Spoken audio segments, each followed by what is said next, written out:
Bonjour, alors je vais vous lire un deuxième extrait de Moctezuma, Le Dernier Soleil, mon roman paru aux éditions Maelstrom. Il s'agit d'un extrait du chapitre Nous les dieux, par-dessus temps et espace. Dès l'ouverture de ce récit, les paroles imprécises, confuses, opaques des humains l'ont emporté sur la voie des dieux. Depuis des siècles de fuir nos oracles, les humains survivent davantage qu'ils ne vivent, accrochés aux parois de l'abîme. Nous, dieux aztèques, nous, divinités mayas, nous planterons notre verbe sur la famine des modernes. Nous poserons en oreiller de maïs, sous la nuque du soleil, cette âme du monde, ce souffle sacré, par lequel les signes invisibles nourrissent les signes visibles. Les livres, tels que vous les concevez, leur limitation, due à la succession des pages, à la finitude des caractères, sont inadaptés à nos langues souples, métamorphiques, colorées. Davantage que faire périr les peuples amérindiens, les enragés du crucifié avaient reçu pour mission de nous anéantir, nous les êtres surnaturels. Ils ont traversé les mers dans l'unique dessein de dominer le monde, d'exterminer les réalités non solubles dans les équations bouffies de leur christianisme.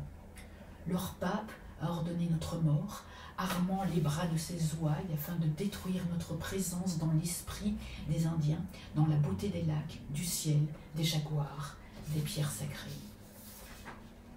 Une question vous démange, vous les humains, du 21e cercle du serpent, ce siècle de cendres et de lèpre qui creuse sa tombe.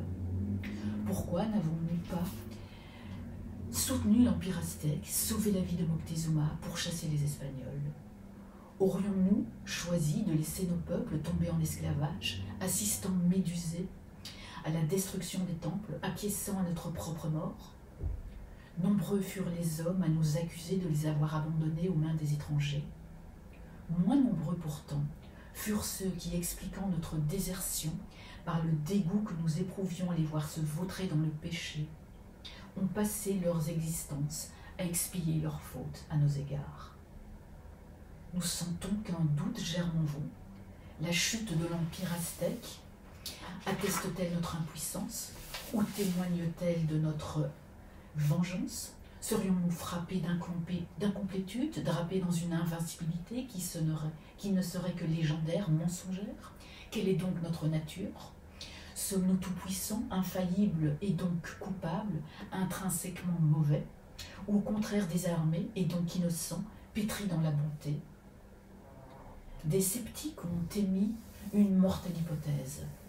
Avoir tant besoin de sang humain, devoir nous régénérer en permanence, ne serait-ce une preuve patente de notre faiblesse? Rien que des passoires, des créatures kagoshim, ces dieux, que l'on doit biberonner en permanence, sans quoi ils s'animent et s'immobilisent comme des épouvantails. Merci.